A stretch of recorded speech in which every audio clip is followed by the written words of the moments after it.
नमस्कार दोस्तों, स्वागत है आपका आज के मुख्य समाचार में, जहां सबसे पहली और बड़ी खबर में आपको बताएंगे कि बिहार में दलितों का सियासी संग्राम, दिग्गज नेता ने थामा कांग्रेस का दामन। खबर में आगे जिक्र होगा कि बिहार में महागठबंधन का बिगुल, कांग्रेस ने आरजेडी संग गठबंधन पर लगा दी मुहर। आगे आपको बताएंगे कि बिहार की सियासत का नया चेहरा, चिराग पासवान के मुख्यमंत्री बनने की अटकलों से गरमाया माहौल। आगे बताएंगे कि दिल्ली में आम आदमी पार्टी का हल्ला बोल, महिला समृद्ध योजना पर बीजेपी सरकार को जमकर घेरा। और खबर में आगे जिक्र होगा कि दिल्ली की बिजली गुल, केजरीवाल ने बीजेपी सरकार पर जमकर साधा निशाना। दोस्तों, हर एक खबर की गहराई में आपको ले जाएंगे, लेकिन उससे पहले आपसे निवेदन की वीडियो कीजिए लाइक और चैनल को सब्सक्राइब करके बेल आइकन दबाकर कमेंट में लिखिए जय हिंद।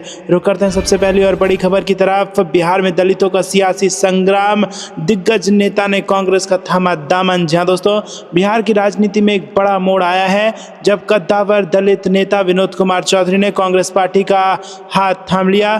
फरवरी महीने में दलित आइकन जगलाल चौधरी की 130वीं जयंती का भव्य आयोजन करने वाले श्री चौधरी ने पटना स्थित कांग्रेस मुख्यालय में पार्टी की सदस्यता ग्रहण की। और इस अवसर पर बिहार कांग्रेस प्रभारी कृष्णा अलवरू और प्रदेश कांग्रेस अध्यक्ष राजेश कुमार भी मौजूद रहे। चौधरी ने अपने संबोधन में स्पष्ट रूप से कहा कि कांग्रेस ही एकमात्र राजनीतिक दल है जो राष्ट्रीय स्तर से लेकर राज्य स्तर तक दलितों और पिछड़े वर्गों के अधिकारों के लिए निरंतर आवाज उठाती रही है। उन्होंने जोर देकर कहा कि उनके और उनके समर्थकों के कांग्रेस में शामिल होने से सामाजिक न्याय की लड़ाई को और मजबूती मिलेगी। वहीं प्रदेश कांग्रेस अध्यक्ष राजेश कुमार ने इसे वंचित समुदाय के बिहार कांग्रेस में बढ़ते विश्वास का प्रतीक बताया और राहुल गांधी द्वारा संविधान की रक्षा के लिए शुरू किए गए प्रयासों का परिणाम करार दिया। रुक करते हैं अगली ब्रेकिंग न्यूज की तरफ। बिहार में महागठबंधन का बिगुल, कांग्रेस ने आरजेडी संग गठबंधन पर लगाई मुहर। जहां दोस्तों, बिहार का आगामी विधानसभा चुनाव को लेकर सियासी गलियारों में मची अटकलों पर विराम लग गया। कांग्रेस पार्टी ने राष्ट्रीय जनता दल के साथ गठबंधन कर चुनाव लड़ने की अपनी प्रतिबद्धता को सार्वजनिक रूप से दोहराया। दिल्ली में हुई एक महत्वपूर्ण बैठक के बाद कांग्रेस नेताओं ने स्पष्ट कर दिया कि वो इंडिया गठबंधन के तहत एकजुट होकर चुनावी मैदान में उतरेंगे। बिहार कांग्रेस प्रभारी कृष्णा अलवरू और प्रदेश कांग्रेस अध्यक्ष राजेश कुमार ने एक संयुक्त प्रेस कॉन्फ्रेंस में इस फैसले की जानकारी दी। हालांकि उन्होंने ये भी स्पष्ट किया कि सीट बंटवारे और मुख्यमंत्री पद के उम्मीदवार को लेकर अंतिम निर्णय गठबंधन के शीर्ष नेतृत्व द्वारा उचित समय पर लिया जाएगा। और इस घोषणा से बिहार में एनडीए के खिलाफ विपक्षी एकता को बल मिलने की उम्मीद है। और ये देखना दिलचस्प होगा कि ये गठबंधन आगामी चुनावों में कैसा प्रदर्शन करती है। रुक करते हैं अगली ब्रेकिंग न्यूज की तरफ। बिहार की सियासत का नया चेहरा, चिराग पासवान के मुख्यमंत्री बनने की अटकलों से गरमाया माहौल। जहां दोस्तों, केंद्रीय खाद्य प्रसंस्करण उद्योग मंत्री और लोक जनशक्ति रामविलास के नेता चिराग पासवान को लेकर बिहार के राजनीतिक गलियारों में चर्चाएं तेज हो गई हैं। दोस्तों, आपको बता दें कि पासवान ने बिहार को अपनी प्राथमिकता बताया और कहा कि अगर परिस्थितियां अनुकूल रही तो एनडीए आगामी विधानसभा चुनावों में 225 से अधिक सीटें जीतकर सरकार बनाएगा। हालांकि उन्होंने स्वयं के चुनाव लड़ने या मुख्यमंत्री पद के उम्मीदवार होने को लेकर कोई स्पष्ट बयान नहीं दिया, जिससे अटकलों का बाजार गर्म हो गया है। पासवान ने कहा कि उन्हें लगता है कि उनके प्रदेश को उनकी सबसे ज़्यादा ज़रूरत है और उनकी सोच बिहार फर्स्ट, बिहारी फर्स्ट की रही है। उनके इस बयान को उनके बिहार की राजनीति में सक्रिय भूमिका निभाने की इच्छा के तौर पर देखा जा रहा है। रुक करते हैं अगली ब्रेकिंग न्यूज़ की तरफ। दिल्ली में आम आदमी पार्टी का हल्ला बोल, महिला समृद्ध योजना पर बीजेपी सरकार को घेरा। जी हां दोस्तों, दिल्ली विधानसभा चुनाव में आम आदमी पार्टी के विधायकों ने जमकर हंगामा किया। विपक्ष के नेता आतिशी के नेतृत्व में आम आदमी पार्टी विधायकों ने महिला समृद्धि योजना 2025 को लेकर बीजेपी सरकार के खिलाफ जोरदार विरोध प्रदर्शन किया। आतिशी ने आरोप लगाया कि बीजेपी सरकार ने विधानसभा चुनावों के दौरान दिल्ली की महिलाओं से किए गए वादे को पूरा नहीं किया है, जिसमें प्रत्येक महिला को 2500 रुपये देने का वादा भी शामिल था। उन्होंने कहा कि अब आम आदमी पार्टी विधायकों ने इस मुद्दे पर सरकार से सवाल पूछने की कोशिश की तो उन्हें सदन से बाहर निकाल दिया गया। आतिशी ने बीजेपी सरकार पर वादा खिलाफी का आरोप लगाते हुए कहा कि ना तो अभी तक महिलाओं के खाते में कोई पैसा जमा कर पाए और ना ही भविष्य में ऐसा करने का कोई इरादा है। रुक करते हैं अगली ब्रेकिंग न्यूज की तरफ, जहां पर आपको बता दें कि राष्ट्रीय विकास को गति, केंद्र सरकार ने बिहार में सिंचाई परियोजनाओं को दी हरी झंडी। जी हाँ दोस्तों, बिहार के किसानों के लिए एक बड़ी खुशखबरी आई है। केंद्र सरकार ने आगामी विधानसभा चुनाव से पहले राज्य में सिंचाई व्यवस्था को सुदृढ़ करने के लिए एक महत्वपूर्ण परियोजना को मंजूरी दी है। प्रधानमंत्री मोदी के नेतृत्व वाली सरकार ने 6,282 करोड़ रुपए की लागत वाली कोसी मेची अंतर्राज्यीय लिंक परियोजना को हरी झंडी दिखा दी है। इस परियोजना का उद्देश्य बिहार के अररिया, पूर्णिया, किशनगंज और कटिहार जिले में सिंचाई सुविधाओं को बेहतर बनाना है। ये परियोजना जल शक्ति मंत्रालय के प्रधानमंत्री कृषि सिंचाई योजना त्वरित सिंचाई लाभ कार्यक्रम के तहत आती है और इसे मार्च 2029 तक पूरा करने का लक्ष्य रखा गया है। इस फैसले से कोसी नदी के अधिशेष जल को महानंदा बेसिन में जोड़ने की योजना है। रुक करते हैं अगली ब्रेकिंग न्यूज की तरफ। सियासी घमासान, कांग्रेस का वार, वक्फ संशोधन विधेयक पर बीजेपी सरकार को घेरा। जी हां दोस्तों, कांग्रेस पार्टी ने केंद्र सरकार द्वारा लाए गए वक्फ संशोधन विधेयक का पुरजोर विरोध किया। कांग्रेस ने आरोप लगाया कि इस विधेयक के माध्यम से सरकार वक्फ संपत्तियों पर नियंत्रण स्थापित करना चाहती है और यह अल्पसंख्यक समुदाय के हितों के खिलाफ है। पार्टी ने इस मुद्दे को राष्ट्रीय स्तर पर उठाया और संसद में भी इसका लेकर एक महत्वपूर्ण बहस का विषय बना हुआ है। बिहार कांग्रेस के प्रभारी कृष्णा लवरू ने इस विधेयक को लेकर बीजेपी सरकार की मंशा पर सवाल उठाए हैं। रुक करते हैं अगली ब्रेकिंग न्यूज की तरफ। पटना हाईकोर्ट ने बीपीएससी पीटी परीक्षा दोबारा कराने की याचिका कर दी खारिज। जी हां दोस्तों, पटना हाईकोर्ट ने 70वीं बिहार लोक सेवा आयोग की प्रारंभिक परीक्षा को दोबारा आयोजित करने की मांग वाली याचिका को खारिज कर दिया है। अदालत ने अपने फैसले में कहा कि परीक्षा में कोई गड़बड़ी नहीं पाई गई है, इसीलिए इसे दोबारा कराने की कोई आवश्यकता नहीं है। इस फैसले से राज्य सरकार और बिहार लोक सेवा आयोग ने राहत की सांस ली है। हालांकि उन छात्रों को निराशा हुई है जो परीक्षा में कथित अनियमितताओं के कारण इसे दोबारा कराने की मांग कर रहे थे। कोर्ट ने इस फैसले के बाद अब बीपीएससी के आगे की भर्ती की प्रक्रिया शुरू करने में अब सक्षम हो गया है और ये फैसला राष्ट्रीय स्तर पर विभिन्न प्रतियोगी परीक्षाओं की निष्पक्षता और समय पर परिणाम जारी करने के महत्व को दर्शाता है। रुक करते हैं अगली ब्रेकिंग न्यूज़ की तरफ। यूपी की सियासत में उबाल, राणा संघा विवाद ने छेड़ी जातिगत जंग। जी हां दोस्तों, उत्तर प्रदेश की राजनीति में इन दिनों राणा संघा को लेकर दिए गए एक बयान ने तूल पकड़ लिया है। इस मुद्दे पर बीजेपी और समाजवादी पार्टी के बीच आरोप प्रत्यारोप का दौर जारी है, जिससे राज्य में जातिगत ध्रुवीकरण की आशंका बढ़ गई है। बीजेपी नेताओं ने समाजवादी पार्टी के एक सांसद के बयान की कड़ी निंदा की है, जिसमें उन्होंने राजपूत शासक राणा संघा को लेकर टिप्पणी की थी। इसके जवाब में समाजवादी पार्टी ने बीजेपी पर जातिवाद को बढ़ावा देने का आरोप लगाया और इस विवाद ने राज्य के राजनीतिक माहौल को गरमा दिया है और आगामी चुनावों में इसका क्या असर होगा ये देखना महत्वपूर्ण है। रुक करते हैं अगली ब्रेकिंग न्यूज़ की तरफ। तेजस्वी को सीएम बनने से कोई नहीं रोक सकता, पुराने अंदाज में दिखे लालू यादव। जेडीयू बोली बिहार का हर युवा है लायक। जी हां दोस्तों, आरजेडी प्रमुख लालू प्रसाद यादव ने आगामी बिहार विधानसभा चुनाव में अपने बेटे तेजस्वी यादव की राजनीतिक संभावनाओं के बारे में एक मजबूत घोषणा की। जसौली जमुनिया गाँव में पूर्व विधायक जमुना यादव की स्मृति में आयोजित एक कार्यक्रम में बोलते हुए लालू ने पूरे आत्मविश्वास के साथ कहा कि इस बार तेजस्वी यादव को बिहार में सरकार बनाने से कोई नहीं रोक सकता। लालू ने घोषणा की कि कोई माइका लाल तेजस्वी यादव को सरकार बनाने से नहीं रोक सकता। रुक करते हैं अगली ब्रेकिंग न्यूज़ की तरफ। बेगूसराय में वक्फ बोर्ड के खिलाफ प्रदर्शन, अलविदा जुमे की नमाज में काली पट्टी बांधकर जताया विरोध। जी हां दोस्तों, बिहार के बेगूसराय में वक्फ बोर्ड बिल के विरोध में अलविदा जुमे की नमाज के दौरान मुस्लिम समुदाय के लोगों ने काली पट्टी बांधकर नमाज पढ़ी और बिल को वापस लेने की मांग की और प्रदर्शन किया। प्रदर्शनकारियों ने हाथों में वक्फ बिल वापस लो लिखी तख्तियां पकड़कर सरकार के खिलाफ विरोध जताया। जी हां दोस्तों, आपको बता दें कि all India Muslim personal law board ने देश भर के मुसलमानों से अपील की थी कि रमजान के आखिरी जुम्मे पर काली पट्टी बांधकर मस्जिद आएं और शांतिपूर्ण तरीके से अपना विरोध दर्ज करें। इस अपील का असर बेगूसराय में भी देखने को मिला, जहां सैकड़ों लोगों ने अलविदा जुम्मे की नमाज के दौरान विरोध प्रदर्शन किया। नमाज अदा करने के बाद मस्जिद के बाहर प्रदर्शनकारियों ने सरकार के खिलाफ नारेबाजी की और बिल को वापस लेने की मांग दोहराई। उन्होंने कहा कि जब तक बिल वापस नहीं होगा तब तक आंदोलन जारी रहेगा। प्रदर्शनकारियों का कहना है कि वक्फ बोर्ड बिल में कई खामियां हैं जो मुस्लिम समुदाय के हितों के खिलाफ है। उन्होंने चेतावनी दी कि अगर सरकार ने उनकी मांगों को अनदेखा किया तो वो सड़कों पर उतरने के लिए मजबूर होंगे। विरोध कर रहे लोगों ने साफ कहा कि अगर ज़रूरत पड़ी तो वो जेल भरो आंदोलन करेंगे, लेकिन इस बिल को किसी भी कीमत पर लागू नहीं होने देंगे। प्रदर्शनकारियों ने दावा किया कि इस आंदोलन को हिंदू समुदाय और अन्य राजनीतिक दलों का भी समर्थन मिल रहा है। उन्होंने जीतन राम मांझी पर निशाना साधते हुए कहा कि वो नीतीश कुमार की कृपा से मुख्यमंत्री बने थे और अब मुसलमानों के विरोध में बयानबाजी कर रहे हैं।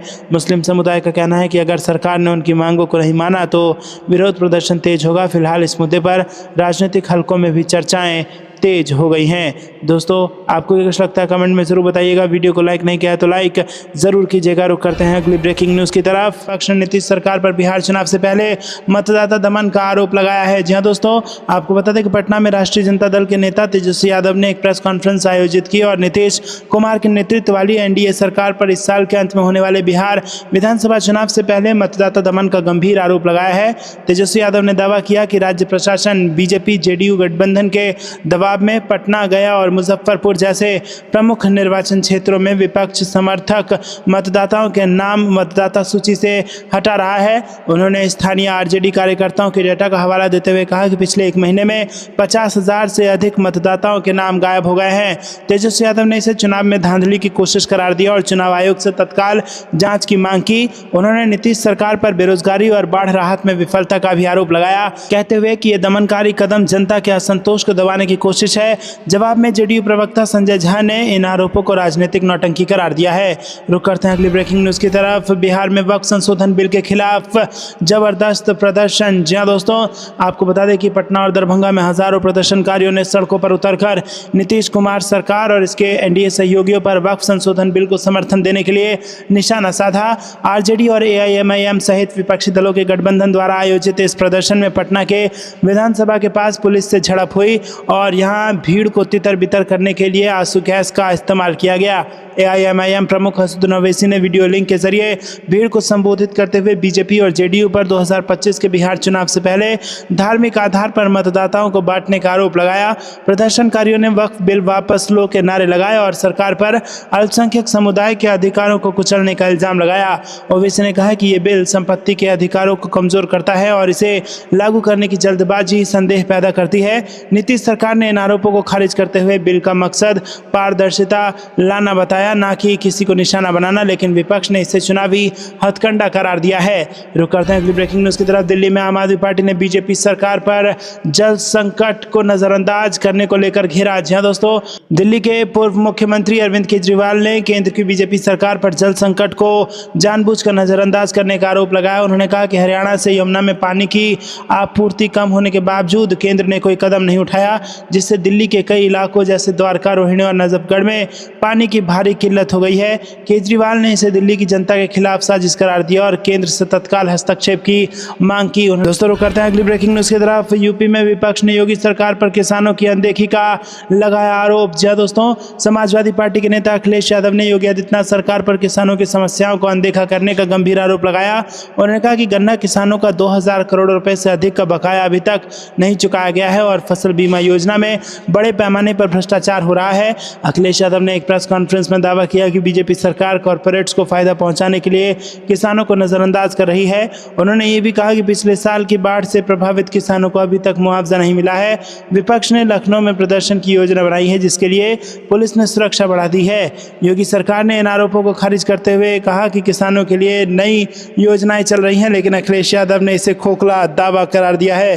रुक करते हैं अगली ब्रेकिंग न्यूज़ की तरफ। पश्चिम बंगाल में टीएमसी ने केंद्र पर ममता सरकार को अस्थिर करने का लगाया आरोप। जी हाँ दोस्तों, कोलकाता में टीएमसी सुप्रीमो ममता बनर्जी ने केंद्र की बीजेपी सरकार पर उनकी सरकार को अस्थिर करने की कोशिश को गंभीर आरोप लगाया है। उन्होंने कहा कि केंद्र ने राज्य को 1.5 लाख करोड़ रुपए से अधिक का बकाया फंड रोक रखा है, जिससे विकास कार्य ठप हो गए हैं।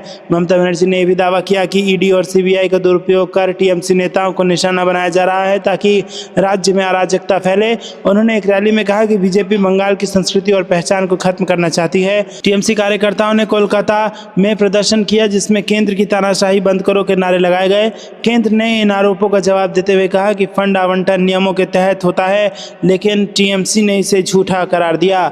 दोस्तों रुक करते हैं अगली ब्रेकिंग न्यूज़ की तरफ। महाराष्ट्र में उद्धव ठाकरे ने शिंदे सरकार पर जल प्रबंधन में विफलता का लगाया इल्जाम। रुक करते हैं अगली ब्रेकिंग न्यूज़ की तरफ। राजस्थान में कांग्रेस ने बीजेपी सरकार पर जल संकट को लेकर बोला हमला। जी हां दोस्तों, जयपुर में कांग्रेस नेता अशोक गहलोत ने बीजेपी सरकार पर सूखे से निपटने में नाकामी का आरोप लगाया।